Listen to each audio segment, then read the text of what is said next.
우리 하나님 말씀 보도록 하겠습니다. 잠언 3장 13절에서 27절 말씀입니다. 잠언 3장 13절 27절 말씀을 우리가 다 같이 한번 보도록 하겠습니다. 지혜를 얻는 자와 명철을 얻는 자는 복이 있나니 이는 지혜를 얻는 것이 은을 얻는 것보다 낫고 그 이익이 정금보다 나음이니라. 지혜는 진주보다 귀하니 내가 사모하는 모든 것으로도 이에 비교할 수 없도다. 그의 오른손에는 장수가 있고 그의 왼손에는 부귀가 있나니 그 길은 즐거운 길이요 그의 지름길은 다 평강이니라. 지혜는 그 얻은 자에게 생명나무라. 지혜를 가진 자는 복되도다. 여호와께서는 지혜로 땅에 터를 놓으셨으며 명철로 하늘을 견고히 세우셨고 그의 지식으로 깊은 바다를 갈라지게 하셨으며 공중에서 이슬이 내리게 하셨느니라. 내 아들아, 완전한 지혜와 근신을 지키고 이것들이 내 눈 앞에서 떠나지 말게 하라. 그리하면 그것이 내 영혼의 생명이 되며 내 목의 장식이 되리니 내가 내 길을 평안히 행하겠고 내 발이 거치지 아니하겠으며 내가 누울 때에 두려워하지 아니하겠고 내가 누운즉 내 잠이 달리로다. 너는 갑작스러운 두려움도 악인에게 닥치는 멸망도 두려워하지 말라. 대저 여호와는 내가 의지할 이시니라. 내 발을 지켜 걸리지 않게 하시리라. 내 손이 선을 베풀 힘이 있거든 마땅히 받을 자에게 베풀기를 아끼지 말며. 아멘. 여기까지 보도록 하겠습니다. 거룩하신 하나님, 주님을 찬양하는 하나님의 종 위에 주님이 축복하시고 늘 찬양과 함께 찬양하는 믿음의 삶을 살아가는 데 부족함이 없도록 은혜를 더하여 주시옵소서. 이 시간 주님 주의 말씀을 또 우리가 받습니다. 이 말씀을 통하여서 은혜의 그 고귀함을 다시 깨달을 수 있는, 그래서 정말 이 세상에서 주님과 늘 동행하는 삶을 살아가는 데 부족함이 없는 충분한 믿음의 삶을 살아가는 귀한 말씀 되어지게 하옵소서. 이 시간 성령 하나님 함께하여 주셔서 전하는 자가 정말로 주님 앞에 진실되게 하나님의 말씀 그대로를 전할 수 있는 그런 귀한 시간이 되게 하시고, 또 말씀을 듣는 성도들에게 그 말씀 그대로를 받아낼 수 있는 믿음을 이 시간 허락하여 주시옵소서. 예수님의 이름으로 기도합니다. 아멘. 할렐루야. 반갑습니다. 날씨가 겨울인지 가을인지 여름인지 참 모르겠습니다. 그래서 땀은 덜 나는 것 같고 덥지 않아서 좋다라고 생각이 되지만 여름은 여름다워야 되고 가을은 가을다워야 될 것 같은데 요즘에 참 날씨들을 우리가 예측할 수가 없는 그런 시절에 살고 있습니다. 세상의 모든 사람들의 목적은 오늘 본문에 나와 있는 잠언 3장 16절에 있다고 해도 과언이 아닐 것입니다.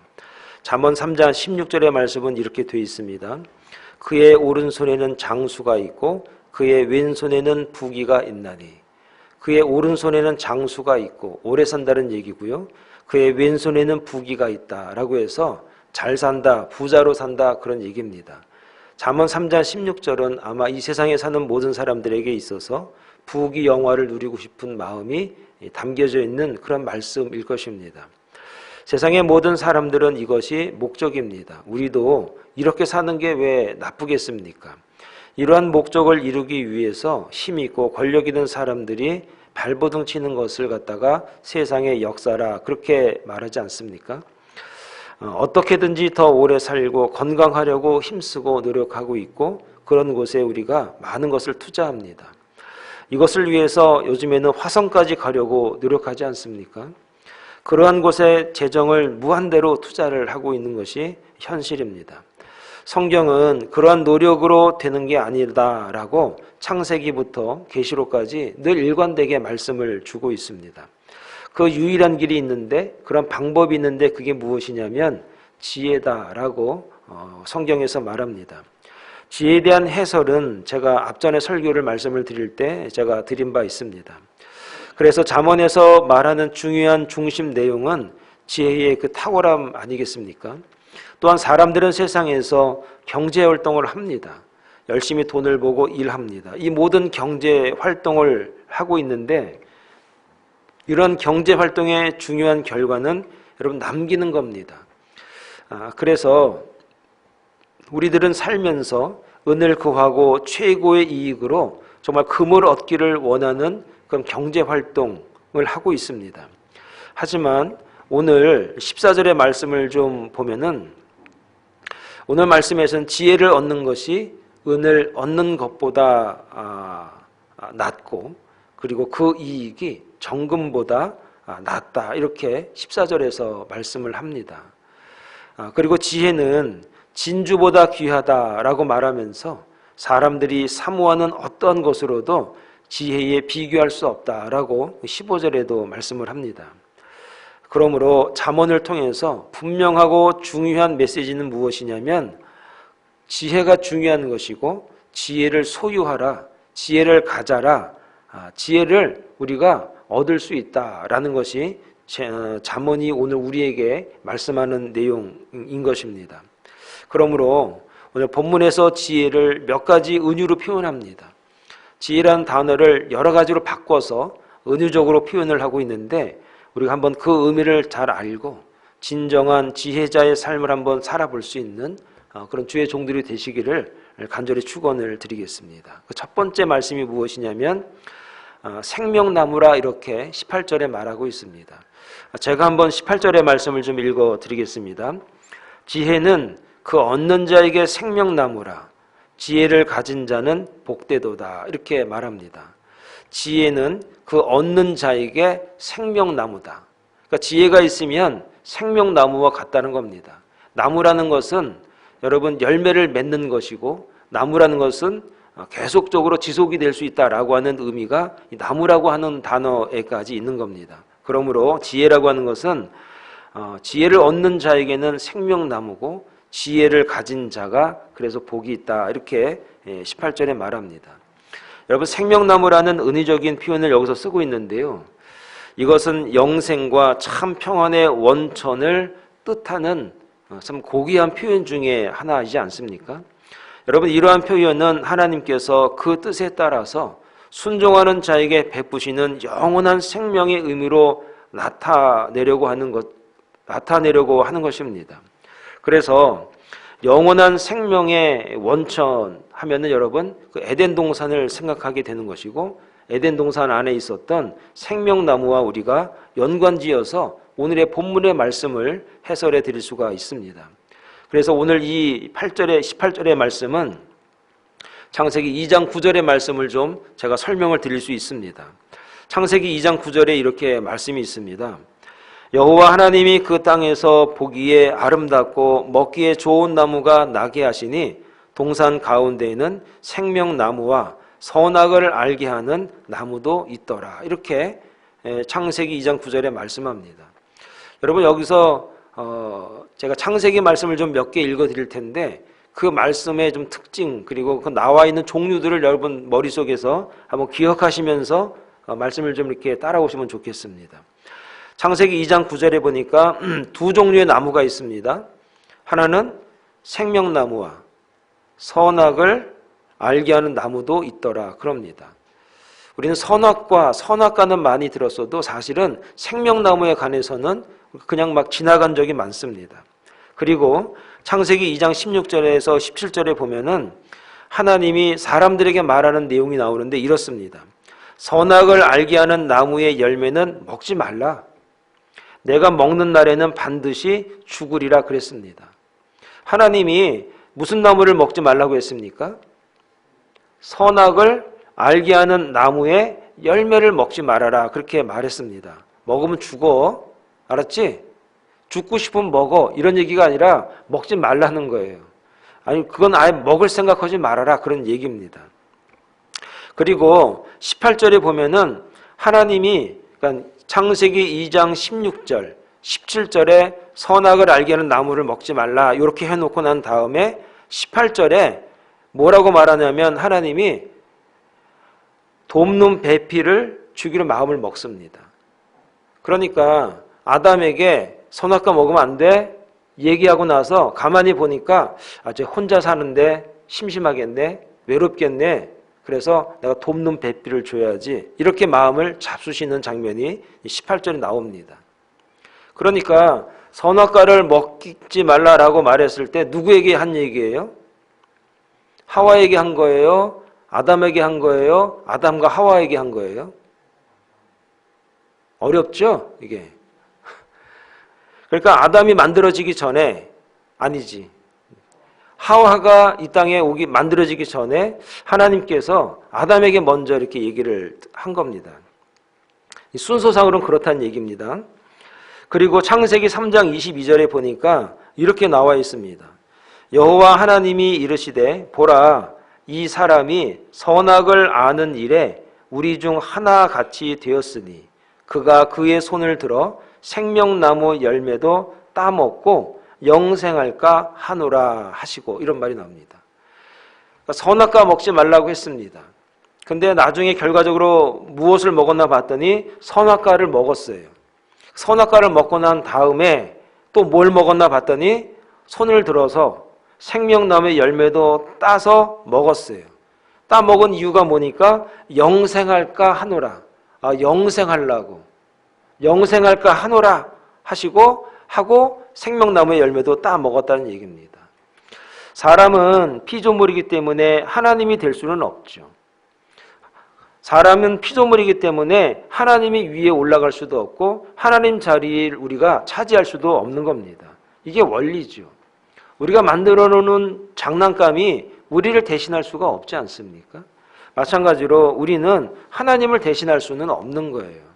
그런데 여러분 한번 생각을 해보시기 바랍니다. 하나님이 선악을 알게 하는 나무의 열매를 먹지 말라고 하신 이유가 무엇일까요? 여러분 선악을 알게 하는 나무를 먹지 마라, 열매를 먹지 말라 하신 이유는 성경에서는 죽기 때문에 먹지 말아라 이렇게 얘기를 하고 있습니다. 근데 여러분 한번 생각해 보시기 바랍니다. 그게 대단한 열매라고 생각되지는 않았을 것 같습니다. 열매들이 쫙 있습니다. 나무들이 쫙 있는데 그 나무가 그 열매가 대단한 열매라고는 생각하지 않아요. 왜냐하면 먹어야 할 이유도 별로 없어요. 너무 많으니까 특별히 거기에 가서 선악과를 먹어야겠다라는 마음도 아마 없었을 것 같습니다. 그런데 사탄이 먹을 수 있도록 와서 이야기를 해줍니다. 속임수를 쓰는 거죠. 그리고 먹고 나면은 어떻게 되는지에 대해서 결과를 알려줍니다. 그 말을 듣고 나서 열매를 보니까 어떻게 되는가? 보암직도 하고 먹음직도 하고 지혜롭게 할 만큼 탐스럽기도 한 나무 같은 겁니다. 그전에는 그 나무가 그 안에 있었을 때에 그냥 지나가도 그냥 있는가 보다. 저거 먹지 말라고 했는데 뭐 내가 먹을 이유가 뭐 있어? 라고 하면서 그냥 지나치고 왔다 갔다 하고 잘 지냈습니다. 그런데 사단이 와가지고 너 왜 안 먹어? 먹지 말래. 왜? 죽는데? 아니야. 저거 먹으면 눈이 밝아져. 그리고 저거 먹으면 어떻게 되는지 알아? 지혜로워져 사람이. 그래서 이런 말을 듣게 되니까 이런 결과를 듣게 되니까 그때 그 말을 듣고 나서 그 나무를 보니까 그 열매를 보니까 먹음직도 하고 보암직도 하고 지혜롭게 할 만큼 탐스럽기도 한 나무 같은 겁니다. 여러분 이게 굉장히 큰 차이가 있죠. 그래서 먹었습니다. 그래서 먹었어요. 여러분 선악과만 먹은 게 아니라 손을 들어서 생명나무의 열매도 먹었어요. 왜? 영생하려고. 선악과를 먹고 난 다음에 생명나무의 열매도 먹었어요. 여러분 이 순서가 되게 중요합니다. 선악과를 먼저 먹고 나고 난 다음에 생명나무의 열매도 먹었어요. 선악과를 먹고 난 다음에 나름대로 판단이 쓴 겁니다.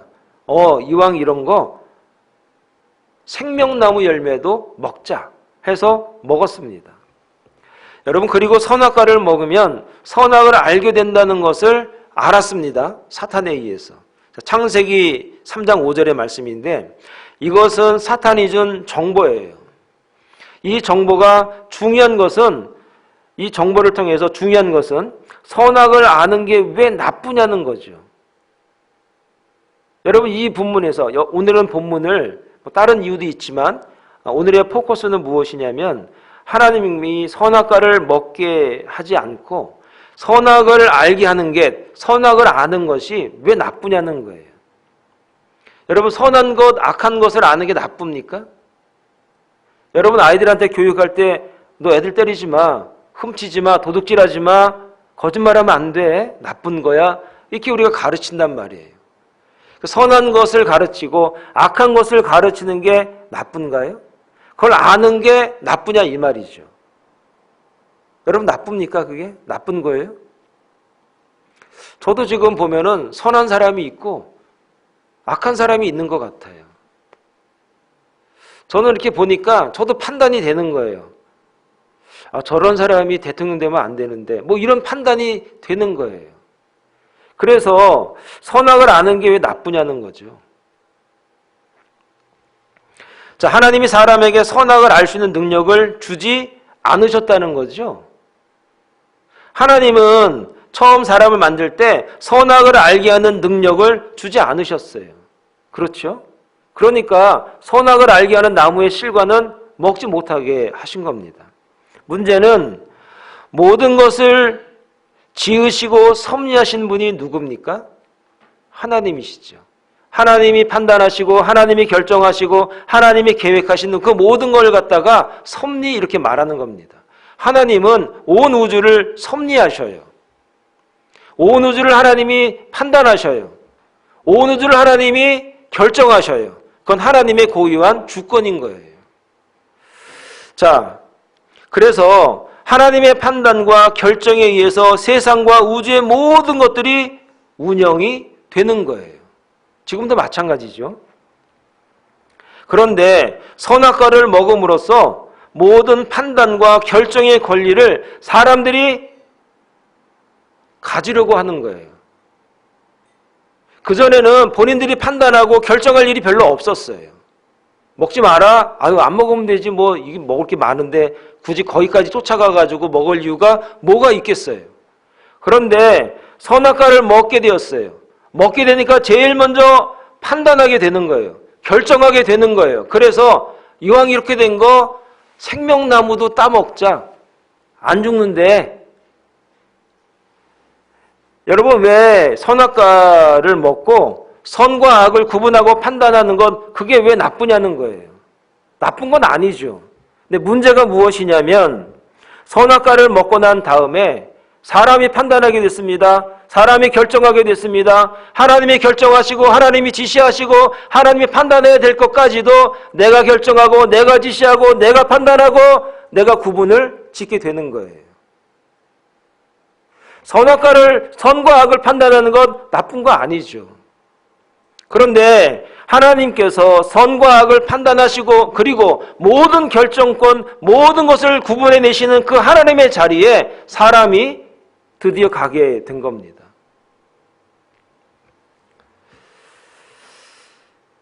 여러분, 그 선악과를 먹고 난 다음에 아담과 하와가 처음으로 발견한 것이 무엇이죠?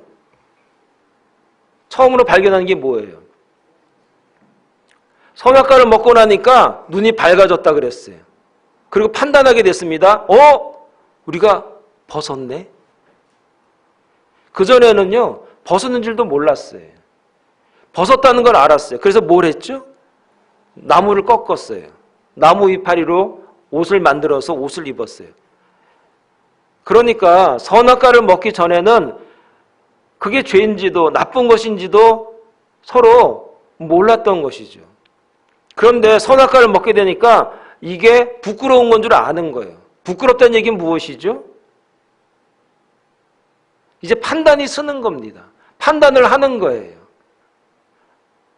벌거벗은 것을 보는 것, 벌거벗은 것을 보이는 것 부끄러운 일이라는 거예요. 왜 부끄러워요? 둘밖에 없는데. 원래 여기서 웃어야 되거든요. 참 힘들다.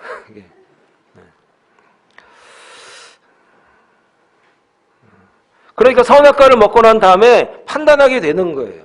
결정하게 되는 거예요. 선악과를 먹고 난 뒤에 이제는 하나님의 판단과 결정에 사람들이 반대를 할 수 있게 되는 거예요. 이걸 갖다가 불순종이라고 말하는 겁니다. 불순종이라고 하는 것은 무엇이냐면은 내가 판단하겠다는 거예요.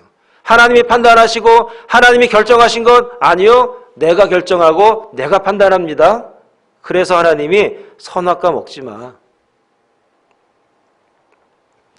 여러분, 하나님이 판단하시고 재판하시는 그 자리에 사람인 내가 하겠다는 거예요. 내가 판단하고 내가 결정하겠다, 그런 의미예요. 하나님의 자리에 내가 앉겠습니다 라고 하는 겁니다. 이때부터 세상에 혼란과 전쟁과 투쟁과 다툼이라고 하는 것이 생겨나게 된 거예요. 여러분, 판단하지 않으면, 결정하지 않으면 누가 싸우고 누가 지시하고 누가 혼란이 오고 그러겠습니까? 판단하면서부터, 우리가 모든 것을 결정하면서부터 세상은 혼란스러워지게 되는 거예요.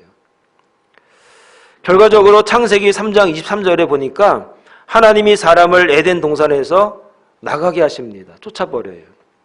이것은 하나님과의 관계가 이제 단절됐다는 얘기죠. 우리들이 얼마나 판단하고 정죄하고 재판을 합니까? 여러분, 오늘 우리가 살면서 너무나 많은 판단과 정죄와 재판을 하지 않습니까? 예배를 드리면서도, 예배가 끝나고 나서도, 집에서도, 일하면서도, 사람들과 말하면서도 우리는 판단하고 결정하고 정죄하고 재판하는 습관이 오늘 우리에게 있다는 거예요. 하나님과의 단절의 결과라는 얘기입니다. 이 모든 것들이 하나님과 같이 되려고 하는 원죄의 결과예요. 여러분, 사람들이 가장 싫어하고 화나는 일이 있다면 뭐가 있죠? 다른 사람이 나를 판단하는 거 아닙니까? 잘생겼니, 못생겼니, 작니, 크니, 성격이 이러니 저러니, 왜 말은 저렇게 하니, 왜 이러면서 우리는 나의 기준을 가지고 판단하고 재고 재판하고 결정하고. 저는요, 아담과 하와가 선악과를 먹고 난 뒤에 제일 먼저 한 게 무엇일까? 물론 우리가 벗었네 라고도 생각했지만 그때부터 부부싸움 했을 것 같아요. 아내가 남편을 판단하고 남편이 아내를 판단하면 어떻게 되죠? 얼마나 기분이 안 좋아요. 여러분, 그것만큼 사람이 굉장히 주눅들게 하는 게 세상에 어디 있습니까? 당신은 맨날 하는 게 왜 그래? 많이 듣던 얘기죠? 이런 얘기. 그래서 우리가 판단한다는 얘기는 무엇이냐면 분쟁한다는 얘기예요. 싸운다는 얘기예요. 전쟁은 언제부터 시작됐는가? 창세기 때부터 시작이 된 겁니다. 그래서 하나님께서 싸우지 말게 하기 위해서 선악과 먹지 말라는 얘기한 거예요. 그런데 어쩝니까? 벌써 아담과 하와가 먹었거든요. 그래서 우리는 그때부터 그 죄를 가지고 있는 거예요. 여러분, 이 모든 것들을 해결할 수 있는 방법이 없을까요? 우리는 하나님을 믿는 사람들인데 이 모든 것들이 회복될 수 있는 방법이 없을까? 잠언에서는 회복될 수 있다라고 말합니다. 그게 무엇이냐? 지혜, 이렇게 말하는 겁니다. 이 지혜를 잠언 3장 21절에는 완전한 지혜 이렇게 말합니다. 그 밑절에 완전한 지혜라고 말하고 있고, 잠언 2장 7절에 보니까 이 완전한 지혜가 한 번 더 나와요. 그 완전한 지혜를 말하는데 어디로부터 나오는가 봤더니 하나님께로부터 나오는 것이 완전한 지혜다. 이 지혜가 있으면 회복이 될 수 있다는 거예요. 여러분, 하나님께로부터 나오는 이 완전한 지혜, 이 지혜를 갖다가 요한복음 8장 42절에는 누구를 말하는가? 예수님을 말하는 거예요. 잠언에서 말하는 이 지혜가 결국 누구를 말하고 있는가? 예수님.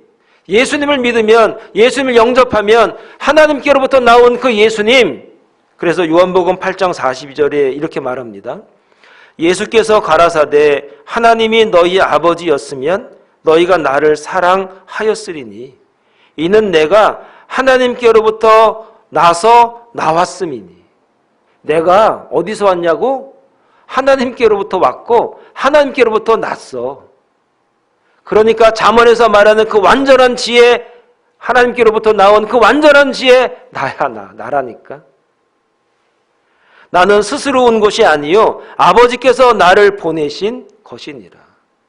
사랑하는 여러분, 그러므로 하나님으로부터 단절되었던, 에덴으로부터 쫓겨나게 되었던 그 원죄가 있습니다. 선악과를 먹고 생명나무의 과실을 먹으면서 하나님과 우리와의 관계가 단절된 그 단절을 우리가 없이 할 수 있고 회복할 수 있는, 생명나무를 회복할 수 있는 방법이 무엇이냐? 하나님께로부터 나온 완전한 지혜를 오늘 우리가 갖는 거예요. 그 완전한 지혜가 요한복음에는 뭐라고 말하는가? 예수님이라는 겁니다. 그래서 요한복음 17장 3절에도 보니까 이렇게 말합니다. 영생은 곧 유일하신 참 하나님과 그가 보내신 자 예수 그리스도를 아는 것이다. 사랑하는 여러분, 오늘 이 땅에 살아가시면서 지혜자로 사시기 바랍니다. 예수 그리스도를 모시고 그분을 통하여서 우리의 단절됐던 관계가 회복될 수 있기를 간절히 축원을 드리겠습니다. 두 번째는 이렇게 예수님을 영접한 완전한 지혜를 가진 자들에게 주어지는 유익이 있는데 그게 무엇이냐? 평안이 주어집니다. 평화가 주어집니다. 24절에 그렇게 말하고 있는데요. 24절은 평화를 설명한 내용인데 이렇게 말합니다. 내가 누울 때에 두려워하지 아니하겠고 내가 누운즉 내 잠이 달리라. 이렇게 말합니다. 하나님과의 관계는 주님을 영접함으로 이루어지게 돼 있습니다. 그러한 결과는 우리의 삶 가운데 나타나는 유익이 바로 평화, 평강, 평온, 이렇게 말씀을 드릴 수가 있습니다. 여러분, 그런데 24절의 이 문장을 한번 자세히 읽어보면 시제가 두 가지입니다. 시제라는 말은 무엇이냐면 시간을 말하는 겁니다. 제가 한번 말씀을 드리는데, 내가 누울 때에, 누울 때는 뭐죠? 내가 누울 때에, 잠들기 전이죠. 잠자기 전. 내가 누울 때가 나옵니다. 이건 미완료입니다. 내가 누울 때에 수면을 취하기 전에, 이런 얘기고요. 그리고 쭉 읽어보면 누운즉 이런 말이 나와요. 누운즉이라는 게 뭐예요? 완료죠. 이거는 완전히 잠에 든 상태를 말합니다. 그러니까 잠들기 전이나 잠든 상태, 그 모든 것이 평화롭다는 거예요. 너무너무 괴로워서 잠을 못 자는 분이 있어요. 그래서 수면제를 의지하시거나 그런 여러 가지 방법, 의학적인 방법을 의지하는 분들이 있어요. 그런데 정말 예수님을 영접하시고 주님의 은혜가 깊이 임하게 되면 눕기 전이나 내가 누울 때에나 그리고 완전히 누울 때, 잠이 푹 들어있을 때 하나님께서 평안을 주십니다. 그 평안의 내용을 가만히 보니까 내가 누운즉 잠이 달리라. 잠이 달다는 말이 뭐죠? 잠을 달게 잤어, 이 말을 하지 않습니까? 이게 뭐예요? 나 정신없이 잤어. 어버가도 모르겠어. 이게 달리라, 그런 표현이에요. 이 달리라는 표현은 너무너무 행복한 상태를 말하는 거예요. 여러분, 이 행복한 상태를 갖다가 이 달리라라고 하는 이 단어에서 이 행복한 상태를 갖다가 말하는데 아레브라는 히브리 말을 쓰는데 이 단어가 몇 가지 성경에 나와요. 제가 몇 가지 설명을 드리면 시편 104편 34절에도 동일한 단어가 나오는데 하나님의 말씀을 묵상함으로써 여호와로 인하여 즐거워할 때 그 단어가 아레브예요. 하나님의 말씀을 맞이할 때, 하나님의 말씀을 들을 때, 하나님의 말씀을 읽을 때, 주의 말씀을 들을 때 그 말이 너무 단 거예요. 여러분 신앙생활 하시면서 은혜 받고 나서 여러분 하나님의 말씀이 정말 달고 오묘할 때가 있지 않습니까? 그게 평안이에요, 평안. 하나님이 주시는 평강이고 평안이고 가장 좋은 상태를 말하는 거예요. 오늘 저와 여러분들이 정말 하나님의 말씀이 달기를 소원합니다. 하나님의 말씀 앞에 정말로 우리의 모든 은혜와 축복과 모든 것들이 이 말씀 안에 있다는 것을 통하여서 여러분의 인생이 정말 기쁨과 즐거움이 넘치기를 소망합니다. 시편 104편 34절의 말씀이 하나님의 말씀, 여호와로 인하여 그 말씀이 나에게 즐거움이로다 라고 하는 은혜가 여러분의 은혜가 되길 바랍니다. 시편 13편에는 뭐라고 말하냐면 지혜로운 자가 소원을 성취함으로 기쁨을 누린다 할 때 그 기쁨이 이 아레브란 단어를 씁니다. 그러니까 지혜로운 자가 소원을 성취했다는 얘기예요. 이게 무엇이죠? 하나님으로부터 응답받았을 때예요. 당연히 응답이 되죠. 왜냐하면 그 은혜가 너무나 귀하고 달고 그 주님 안에 깊이 있게 되니까 회복이 되니까 하나님께서 응답하시는 겁니다. 하나님이 응답하지 않는 게 하나도 없는 겁니다. 뒤돌아보니까 하나님이 이렇게 나를 응답하셔서 여기까지 인도하셨다는 것을 깨닫게 되는 거예요. 그래서 너무 기쁘고 즐겁고 아레브, 달다는 얘기예요. 여러분 그런 경험들이 있으십니까? 예수 믿고 나서 좀 그런 달콤함을, 그런 달달한 신앙생활이 오늘 저와 여러분들에게 있느냐 이 말입니다. 하나만 더 말씀을 드리면 에스겔 16장 37절에 보니까 사람으로 인해서 즐겁다라는 겁니다. 사람으로 인해서. 그래서 은혜 받으면 싫은 사람이 별로 없어요. 은혜 받으면. 정말입니다. 예수 믿고 은혜 받으면요, 사람이 좋아져요. 사람과 이야기하는 게 즐겁고 행복해요. 그리고 사람 만나는 게 그렇게 좋아요. 밤에 싸돌아다니면서 나가는 거 빼놓고 이렇게 사람하고 이야기하고 대화하고 이게 너무 행복한 거예요. 이게 달달한 거예요. 사람 때문에. 저는 어젯밤에 우리 애가 늦게 오는 바람에 달달한 게 아니라 그냥 더럽게 기분 나빴는데 원래 사람과의 관계가 회복이 되는 거예요. 은혜 받으면. 사랑하는 여러분, 그래서 하나님과 우리와의 관계가 회복이 되기 위해서 예수 그리스도가 나의 완전한 지혜라는 것을 깨달으시고 진정 여러분의 삶 가운데 하나님과의 관계가 정말 달콤하고 단잠을 자는 것처럼 평안함이 유지될 수 있기를 간절히 축원을 드리겠습니다. 하나 더 말씀을 드리겠습니다. 세 번째는 드디어 선을 베풀 힘이 생기게 됩니다. 자, 이 말씀이 무슨 말씀이냐면 27절의 말씀인데 이렇게 되어 있습니다. 내 손이 선을 베풀 힘이 있거든 마땅히 받을 자에게 베풀기를 아끼지 말며 이렇게 기록합니다. 사람과의 관계가 회복이 된다는 거예요.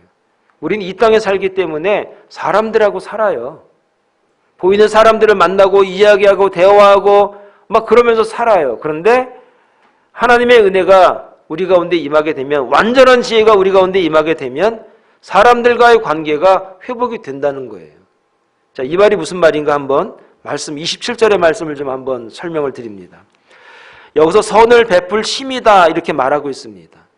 선을 베풀 힘이라고 말했을 때 여기서 물질만을 말하는 게 아니에요. 지식도 되고 지혜도 되고 그리고 대화도 되고 여러 가지를 말할 수가 있는 거예요. 내가 도울 수 있는 여러 가지를 갖다가 선 이렇게 말하는 겁니다. 선을 베풀 힘이라고 했습니다. 그리고 또 하나가 있는데 마땅히 받을 자라는 문장이 있습니다. 마땅히 받을 자. 선을 베풀 힘이 있거든 마땅히 받을 자에게 베풀기를 아끼지 말며. 마땅히 받을 자라고 말하고 있는데 이 말이 참 중요합니다. 이게 원어로는 뭐로 되어 있는가? 바알 이렇게 되어 있어요. 바알 신할 때 그 바알이 아니라 바알로 되어 있는데 여러분 이 원래 의미가 무슨 의미냐면 여러분 놀라지 마시기 바랍니다. 마땅히 받을 자라고 하는 이 마땅히 받을 자의 원래 의미가 무엇이냐면 주인이란 뜻이에요. 주인. 바알이란 뜻이 주인이란 뜻이에요. 소유자, 원소유자란 뜻이에요. 어떤 성경에는요, 채무를 받아야 할 채권자로 해석해놨어요. 그러니까 이 문장은 어떤 의미냐면은 선을 베풀어야 할 그 원래 마땅히 받을 자라는 게 무엇이냐면 내가 성공을 해서 돈이 많아서 능력이 많아가지고 좀 베풀어주고 나눠주고 가난한 사람이기 때문에 나눠주고 없는 사람이기 때문에 나눠주고 지혜가 없기 때문에 지혜를 좀 나눠주고 한 사람이 아니라 그 사람이 사실은 원래 주인이라는 뜻이에요. 그 사람이 부족한 사람이 아니라 원래 그 사람이 주인이라는 거예요. 내가 도와준 것이 아니라 주인에게 되돌려준 거란 얘기예요. 그러니까 도와주었다고 해서 말하거나 소문날 일이 없는 거예요. 왜냐하면 원래 주인이 가져가야 할 것을 갖다가 내가 그냥 준 거기 때문에. 여러분 이 말이 이해가 되십니까? 그래서 선을 베풀 힘이 있는 사람들은 그럼 여기서 누구를 말하는 거죠? 전달자, 택배기사. 그러니까 선을 베풀 힘 있는 사람들, 내가 성공한 사람이기 때문에, 내가 부유한 사람이기 때문에, 가지고 있는 사람이기 때문에, 능력 있는 사람이기 때문에가 아니라 하나님이 나를 전달자, 택배기사로 고용했다는 거예요. 가난한 사람이기 때문에 내 것을 나눠주는 게 아니라 원래 그 사람이 주인이야.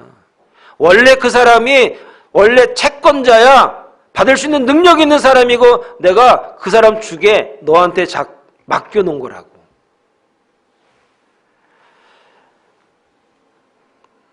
여러분 이 말씀을 통하여서 우리가 그래서 나눠줬다고 해서 내가 도와줬다고 해서 자랑할 것이 아니라 내 소임을 다한 겁니다. 하나님이 나에게 맡겨준 소임을 내가 다 한 거예요. 나는 전달자고 택배기사이기 때문에 그냥 할 일을 한 거예요. 우리들은 하나님이 주신 은혜를 잘 전달해주는 역할을 충실히 잘할 때 그 잘한 사람을 갖다가 오늘 잠언 3장 32절에 뭐라고 말하는가? 정직한 자라 이렇게 말하는 거예요. 제가 32절의 말씀을 제가 읽어드리겠습니다. 대저 패역한 자는 여호와께 미워하시나 정직한 자에게는 그의 교통하심이 있으며 이런 말이 있어요. 내가 가지고 있는 것을 갖다가 잘 나눠주고 도와주고 한 사람을 갖다가 오늘 성경에서 정직한 자라고 말합니다. 당연하지 않습니까? 원래 주인을 찾아준 자이기 때문에 정직한 자죠. 안 주면은 내가 가지고 있으면 나는 부도덕한 사람이 되는 거예요. 그런데 원래 받아야 할 사람, 원래 주인에게 나눠줬으니까 하나님이 정직하다 이렇게 얘기를 하는 거예요. 그리고 그 정직한 자를 갖다가 하나님이 어떻게 말하냐? 나와 교통하는 사람 이렇게 말하는 거예요. 하나님이 정직한 사람, 자기 소임을 다해서 전달을 잘한 사람, 그 사람을 정직한 사람이라고 말하고 그 사람과 교통하시겠다고 말합니다. 여러분, 교통이라는 단어도 참 깊습니다. 야사드라고 말하는데 이 교통이라는 단어가 이 야사드라는 단어를 어떻게 만들었냐면 동그란 상이 있어요. 그 상에서 중요한 내용을 갖다가 상의하기 위해서 이 둘러있는 그 모양을 갖다가 교통이라고 말하는 거예요. 그러니까 이 단어는 가족처럼 친밀한 관계에서만 성립이 되는 거예요. 하나님의 정직한 자에게 그 택배기사에게 그 택배기사를 통하여서 교통하셔요. 친밀하게 여긴다는 거예요. 가족처럼 여긴다는 거예요. 그래서 네 거 내 거 할 것도 없이 숨김없이 모든 것을 알려주시겠다는 거예요. 여러분 이것이 얼마나 큰 복입니까? 여러분 이것이 지혜로운 자에게 주어지는 하나님의 큰 축복 아니겠습니까? 오늘 저와 여러분들이 이 세상에 살면서 전달자, 택배기사 역할을 잘 감당하시면 하나님이 오늘 우리와 함께 교통하신다는 거예요. 하나님이 가지고 있는 모든 비밀한 것들을 우리에게 알려주시겠다는 거예요. 아니, 비밀이 없다고 말하는 거예요. 이 말은 요한복음 15장 13절에 잘 기록하는데 이렇게 말합니다. 사람이 친구를 위하여 자기 목숨을 버리면 이보다 더 큰 사랑이 없나니 너희는 내가 명하는 대로 행하면 곧 나의 친구라. 예수님이 말씀하신 거예요. 이제부터는 너희를 종이라 하지 아니하리니 종은 주인이 하는 것을 알지 못함이라. 너희를 친구라 하였노니 내가 내 아버지께 들은 것을 다 너희에게 알게 하였습니다. 여러분, 예수님께서도 너희는 이제 종이 아니라는 겁니다. 저와 여러분들은 종이 아니라는 거예요. 친구가 된 거예요. 주님과 친구가 되는 겁니다. 여기서 말하는 친구는 그냥 지나가다가 만난 그런 관계가 아니라 한 상에 둘러 앉아서 가장 비밀하고 가장 중요하고 가장 은밀하고 가장 귀한 것들을 나누는 관계를 말하는 거예요. 사랑하는 여러분, 오늘 저와 여러분들이 하나님과의 교통하심이 있기를 바랍니다. 하나님과의 가장 친밀한 관계가 되시기를 바랍니다. 주님을 믿음으로, 주님을 영접함으로 이제 우리가 영생의 복을 얻는 하나님과의 관계가 회복이 되어지고 이제 깨어있으나 잠자고 있으나 정말 평안을 누리는 그 은혜를 받으시고 이제 여러분과 함께하는 성도들과 이웃들과 맡겼던 모든 관계가 회복이 되는, 하나님과의 관계가 이제 모두 회복이 되는 교통의 축복이 오늘 저와 여러분들의 것이 될 수 있기를 바랍니다. 사랑하는 여러분, 지혜이신 예수 그리스도를 통하여서 하나님과의 단절된 관계가 회복되시기를 바랍니다.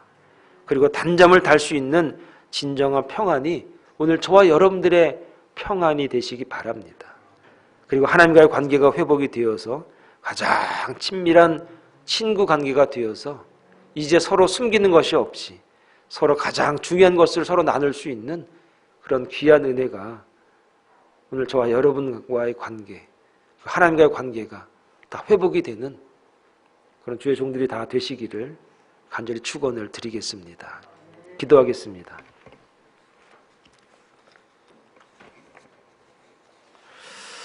거룩하신 하나님 아버지, 은혜를 감사합니다. 완전한 지혜이신 하나님께서 하나님으로부터 나오신 예수 그리스도를 통하여서 오늘 우리와의 모든 맡겼던 담을 정말 사람의 능력으로는 도저히 회복할 수 없는 불가능한 그 관계가 회복이 되었다는 사실을 다시 한번 깨닫습니다.